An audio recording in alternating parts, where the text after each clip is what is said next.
So how can we understand our world? Well, the great anthropologist, and I will try and write up some names as we go along.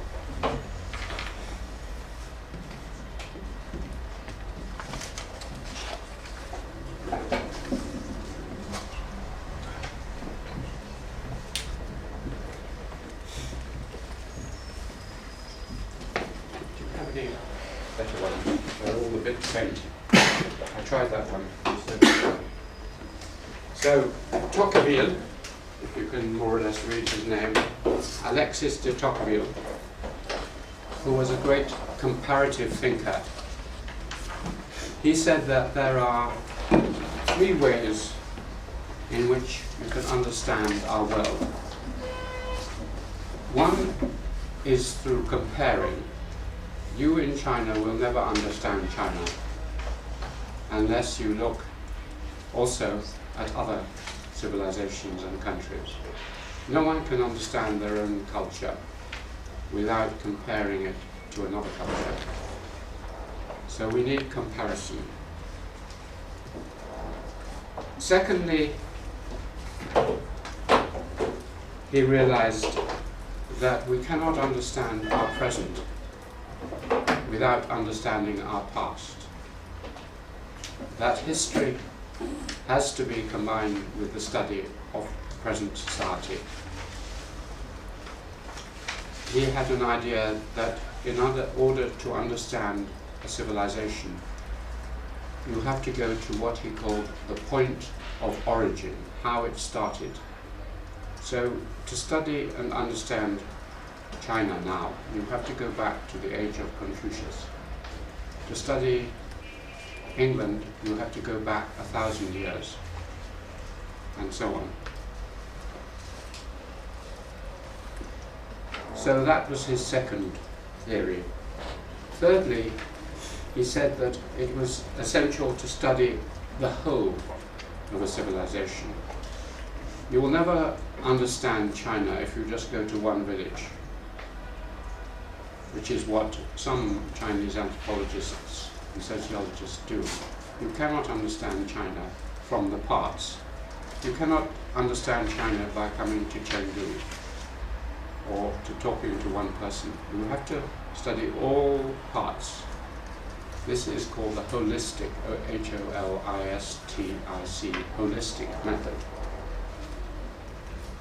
So I shall follow his ideas of comparison, of deep history, and of studying all parts of a civilization. The next question is, where should you judge the world from? My first idea when I was going to write these lectures was that I should start with my own civilization, Europe and England, which I understand, and then compare that to the others. So I should think, well, in England we have very important laws. The law is very important. What about China? Or in England, religion still is very important. What about China? But if you do that, if you start with your own civilization and then compare others, which is called a Eurocentric or Anglo-centric approach, it can very easily become negative. Because you say, well, we have this, but they don't have this. Or ours is right and theirs is wrong. So, as I began to write these talks for you, I thought it would be better, in fact, to try and get inside the mind of the Chinese, to start with China and to look outwards. So I have a young Chinese student and friend, and these letters or writings were for her. So I tried to think of myself as if I was a young Chinese person like yourselves, looking out at the world. So the approach I'm trying is to start with China, the Middle Kingdom, as it used to be called, then Japan, your nearest, one of your nearest neighbors, then Europe,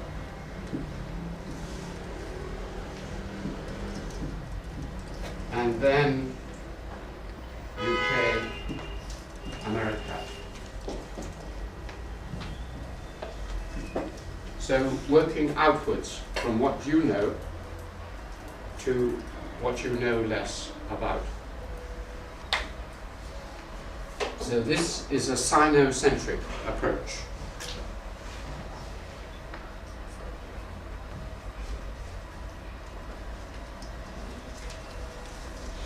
What this will show is that, looked at from the point of view, this also allows me to criticize my own civilization.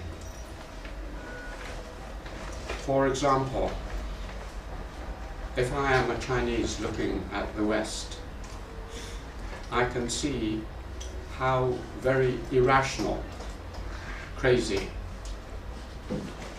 and stupid many of the things Western people do are. For example, the fact that they're always trying to fight each other. They are so warlike and aggressive. Looked at from China, which is more harmonious and calm, the West is crazily angry and aggressive. Or again, looked at from your rational world with not a very strong religious system, the West's belief in God is crazy. So I can use China as a way of criticizing my own culture and Western cultures.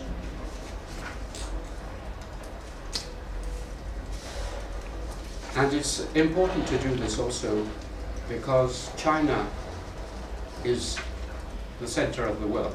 It is the oldest civilization, surviving civilization on this planet. And therefore, why should the West, which is very recent, America is only 200 years old, 250 years old, as a separate country. So why should we start with our recent civilization when we have this old civilization to start with? This idea of using another civilization to criticize your own is an old tradition in European literature. It was one of the first famous examples.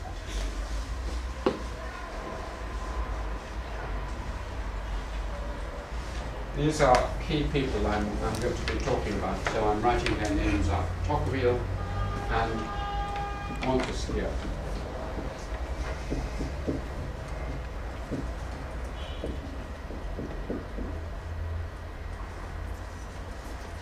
Montesquieu was part of the French Enlightenment and a great thinker of the 18th century. And his first great book in 1721 was called Persian Letters. He pretended to be a Persian, that is someone from Iran, visiting Europe and looking around him and wondering how these strange people behaved. And this gave him a chance to be very critical of his own society. It's a very successful book, and that's really one of the reasons I'm starting with China and coming outwards. Another example was from a teacher from my own college in Cambridge, King's College, called Dickinson, Dickinson.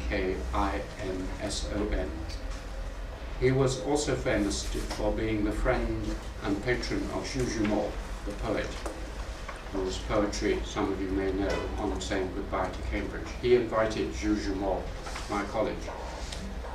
But he also wrote a book earlier on called Letters from John Chinaman, and he pretended to be Chinese. He didn't put his name on the book, he just pretended to be Chinese, and he wrote very critical, attacking his own society.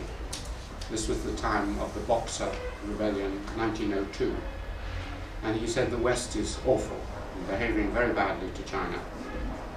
So my attempt is also in that tradition.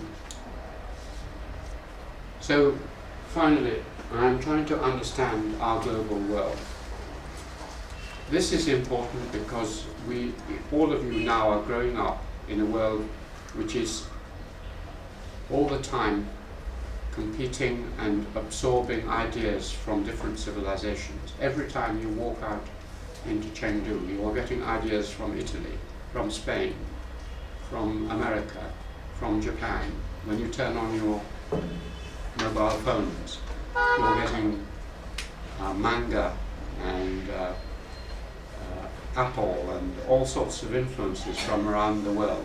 And it's important in this rush of ideas that you understand some of the deep, basic ideas of different civilizations.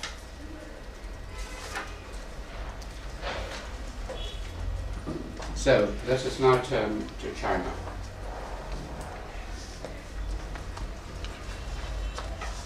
Many people would think that I am crazy in trying to say anything general about China. I was talking last night to the young daughter of a friend of mine from Yunnan, Helen, and I asked her what she thought was the most characteristic feature of China. And she said, it's diversity. And by that she meant there were so many different ideas here in China now. So, given that diversity now, and also other things, for instance, it is so old. Even if we just go back to Confucius, we're talking about 2,500 years. And China was already old by the time of Confucius. So you need 5,000, 6,000, 7,000 years. So how can you say anything about China? Also, China is so huge, so vast. I haven't done a map, but if you imagine that China is like this, Europe is like that, Western Europe is like that, America is like that. So China is perhaps the size of Europe and America combined. Huge. And it goes in the north from the north of Europe, ice, snow, Finland, Iceland, down to Africa.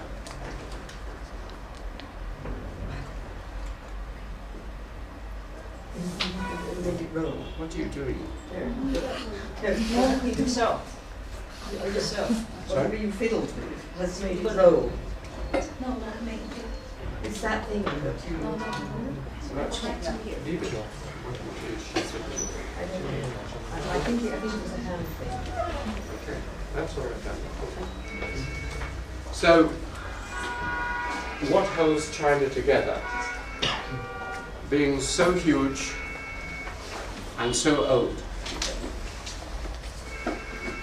So the first, is there something general?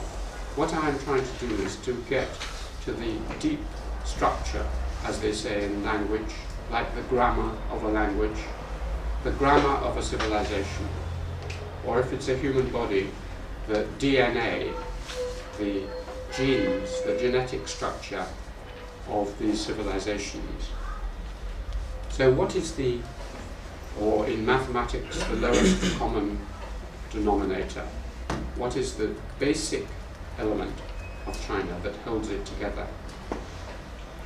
And the first thing is language, obviously. China is extraordinary in having a language which is different from any other language in the world, and which is so simple and yet covers the whole of China. Anywhere you go in China, you can speak in Mandarin, or write a little Mandarin, or read some Mandarin. And for 1.4 billion people, the whole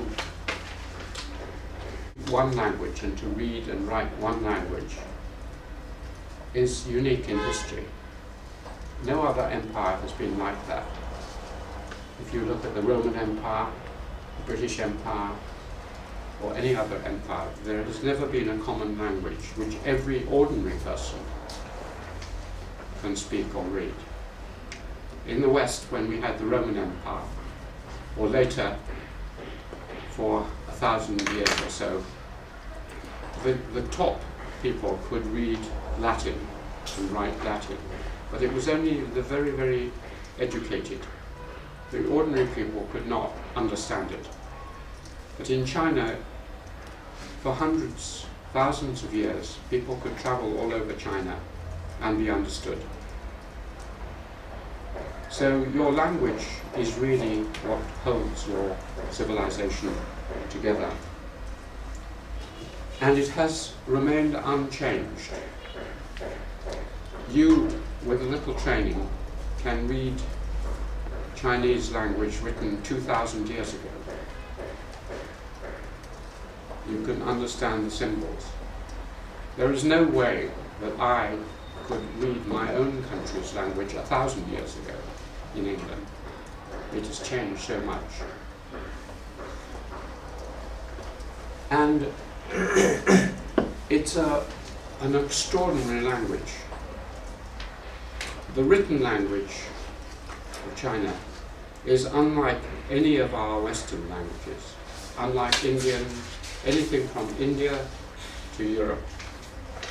Ours, as you know, our languages are alphabetic, and therefore they are abstract. When I write the word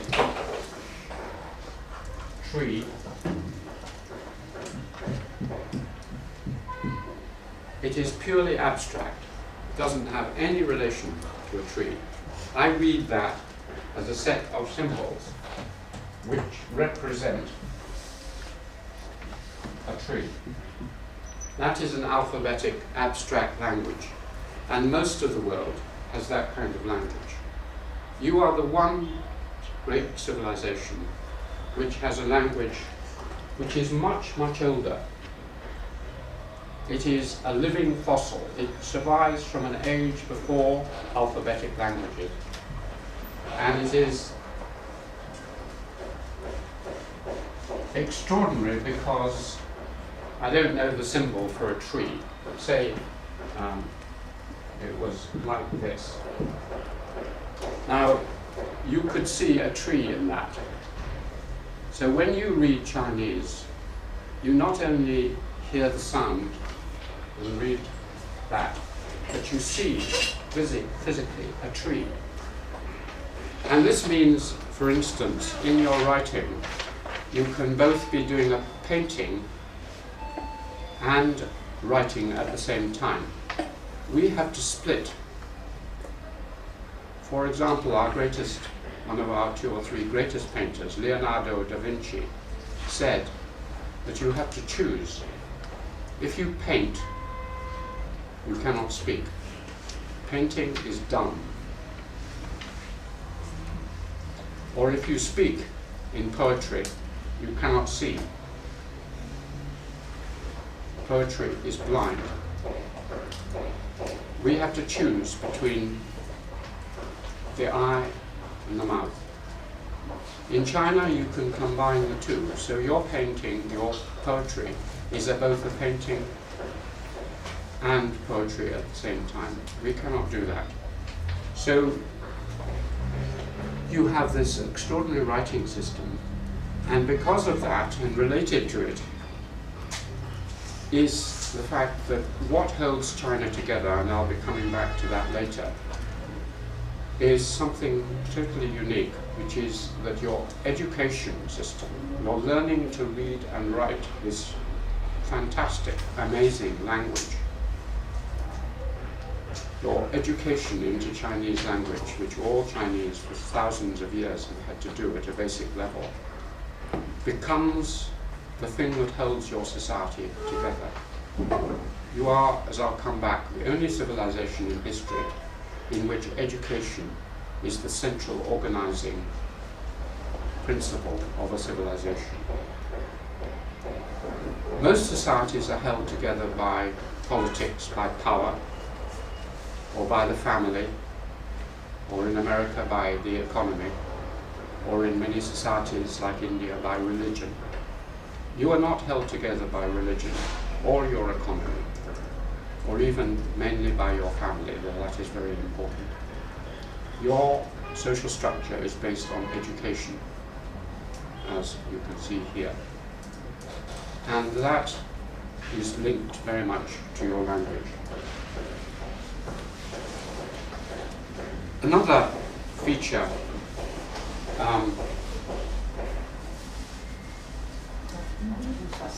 keeps moving on. Why does it keep moving on? Right. When you touch it, it goes. Right. So, I'll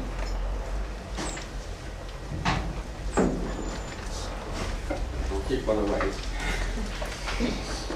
Civilization based on Confucian ethics.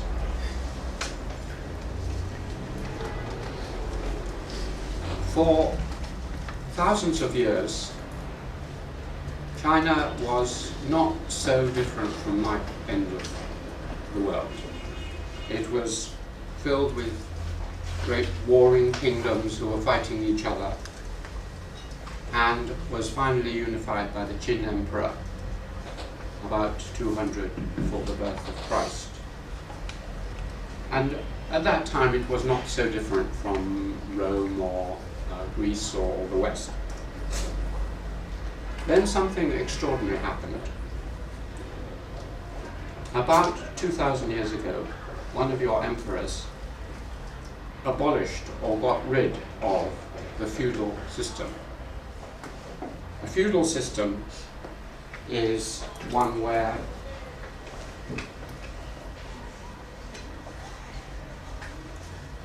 you have the king, the ruler,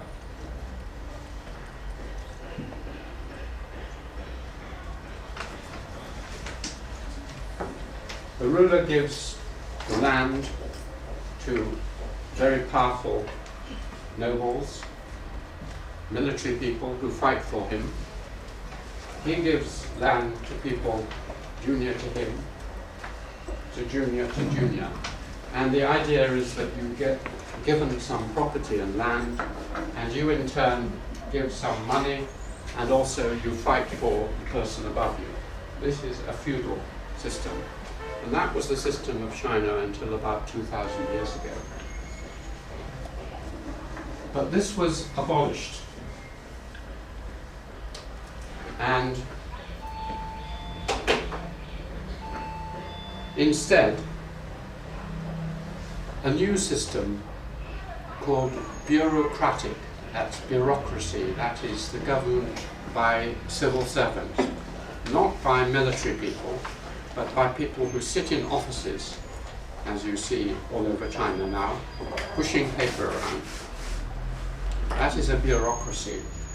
And the Qin Emperor, or the new emperor, introduced an idea that the whole of China should be unified not by a feudal system, but by a system of examinations leading up to the center, and that the people who would rule China would not be wearing weapons or riding on horses. They would be mandarins. They would be clever and good administrators who would be sent around China So, education, the passing of examinations, as you know, level after level after level, you've been through it, the Gaokao and so on and so on. That system of educational, what we call meritocratic, based on merit, intellectual merit, that system was started. And China, for the last 2,000 years, has been ruled by a meritocracy. People who are cleverer will pass their examinations and get up to the top, like yourself. Now, no other civilization is ruled by a bureaucracy like that. When we in the West introduced changes in our government system 150 years ago, try to reform it and make it more efficient, we gave more power to our civil servants, that is, our bureaucrats. And the top ones are still called in our country mandarins. The heads of the civil service are our mandarins. So this idea of using education to choose your rulers under the emperor was introduced. So the education system was absolutely central, but it was different because of what it was doing to the educations in the West or elsewhere in the world. In our civilization, we had quite a lot of education.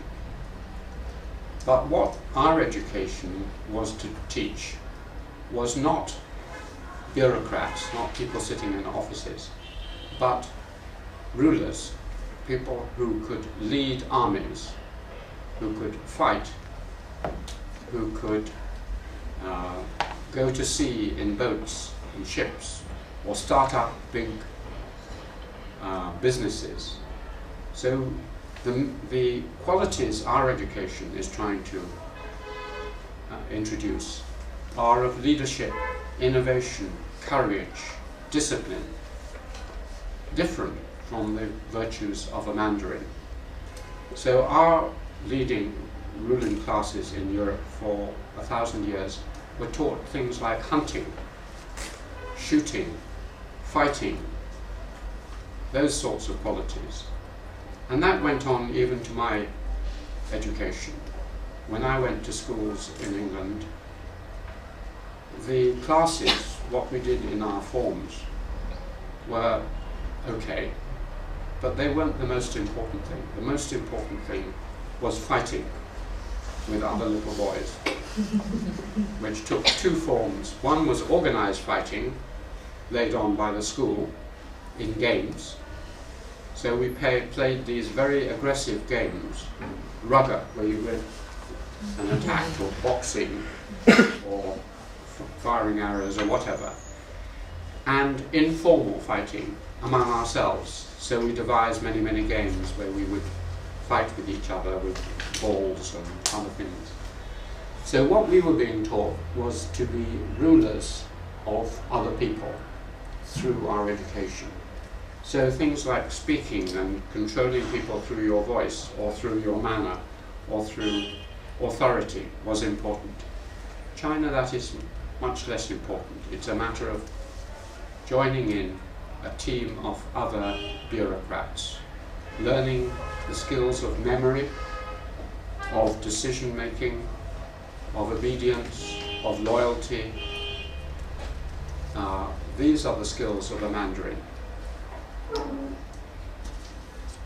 One result of all this was that the top of your society was ruled by people who had spent their early life writing, reading, learning to be Mandarins.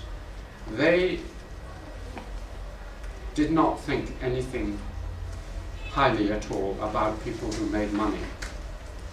So there has been, throughout Chinese history, until recently, an idea that people who make money are inferior.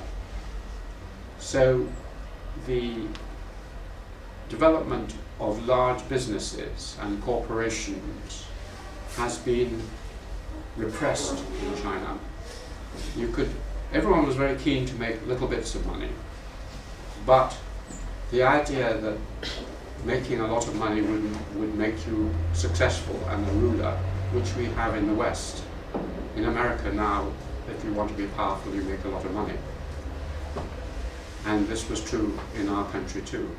But in China, that was not the way to power. The way to power was education.